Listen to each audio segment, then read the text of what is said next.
Hi folks, I've received a few requests to do a video review on my Tanaka Smith & Wesson hand ejector Model 2, and I'm sorry it's taken so long to get to it. Not really used to this camera either.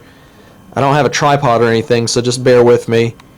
Here you'll see that it's a nice simple box. Smith & Wesson in-frame series, which is the larger frame Smith & Wesson revolver. It's M1917 hand ejector second model, and it's the revolver that can be seen in Raiders of the Lost Ark, used by Indiana Jones. This model gun was made specifically for Todd's Costumes by Tanaka Works of Japan. It's known as a PFC, or plug fire cap. It comes with 6 cartridges that can each be loaded with a high power cap. Now Todd sells these caps also on his website, and they're pretty loud. They're louder than the average toy cap gun. They probably about a 22 caliber. That's how loud they are. But let's see. This gun is made mostly of ABS plastic, but it has a midnight gold metal plated finish. And if in a minute here, after I open it up, you'll see that it's got sort of a gold sheen to it under a certain light. And it's quite beautifully done. It looks pretty real, and it's not quite as heavy. It's actually pretty light compared to a real Smith & Wesson revolver, but it's got a nice little weight to it. It's not as light as like a toy cap gun or a water gun or something. So let me open her up here, and I'll show you a little more.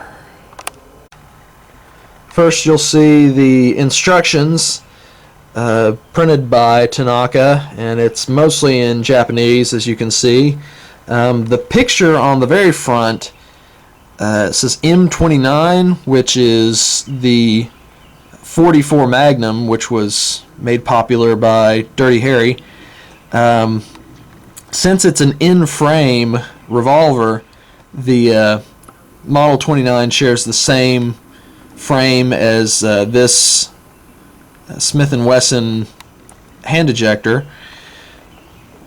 So I believe Tanaka made the Magnum first, so they just used the same frame and same basic instructions. As you'll see in here, they've got the specific model that has been sold.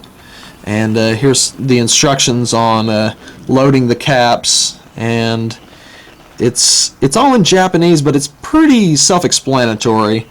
I'll show you how to do this in a minute, and let's get to the finish here. As you'll see, it's a nice midnight gold finish. I guess they gave it, instead of a blued finish, this midnight gold to sort of add more of an antique finish to it.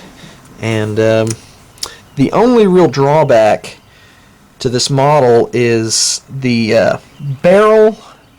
The tip of the barrel was painted orange, and I mean, it was really painted. It was some sort of very thick paint, and I tried to remove it unsuccessfully.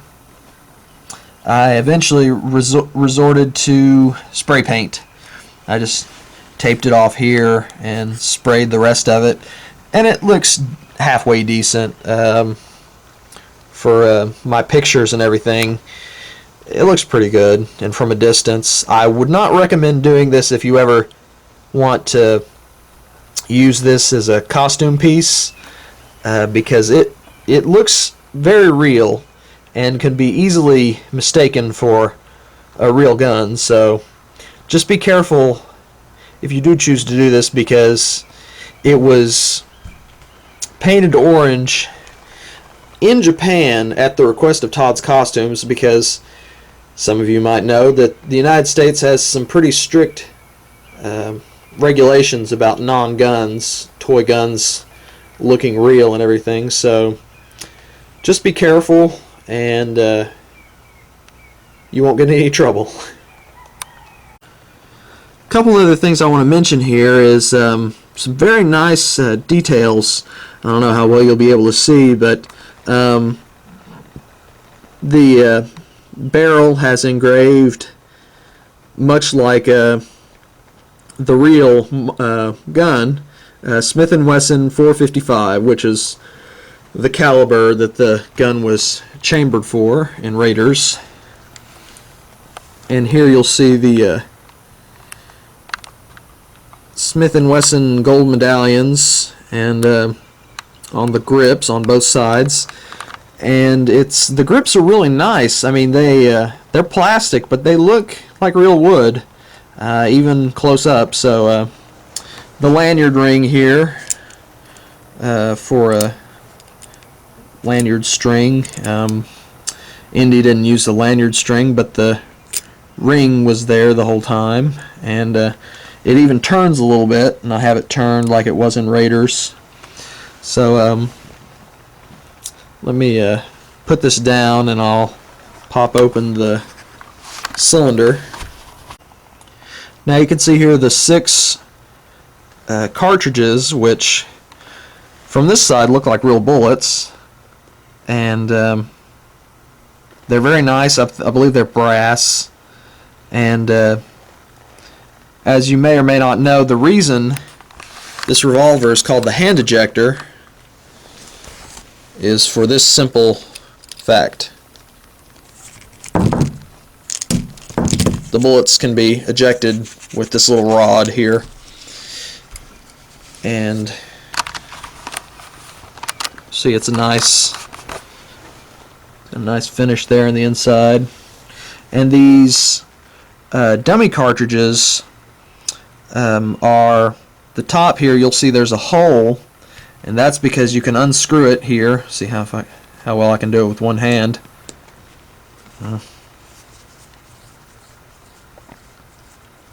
There we go. And as you see, I've used this several times already, so there's a little bit of I don't know if that what you'd call that, corrosion or something from the caps. And inside there's a little, I guess you could call it a weight. It's actually what it is you put the cap inside there, and of course, like a real bullet in a real gun, the hammer will hit that and press the cap up against this, and will fire a pretty sizable spark, if you will, and it looks pretty authentic. And I'll show you how to load these.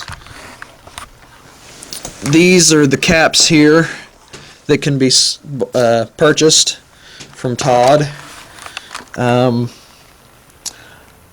They're pretty heavy duty. You see they're packed with a lot of, I guess that's not necessarily black powder. I'm not sure what the actual cap is packed with, but it's definitely more than your average cap gun you get at dollar store. So what you do, let's see if I can set this down.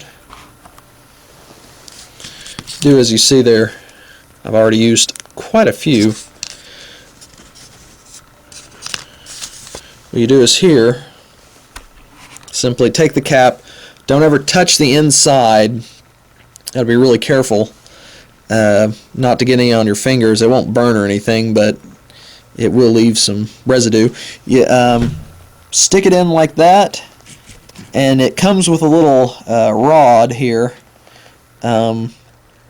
Use this side. Don't ever use this side to press in the cap. Always use this side. As you see, it's a little bigger. Just push it in real gently. Don't force it too hard. Try not to, at least. It's not in all the way, but There we go. And simply screw this sucker back on, but very gently, don't press too hard. And we have a loaded bullet. And I'll load all these and show you how well it fires.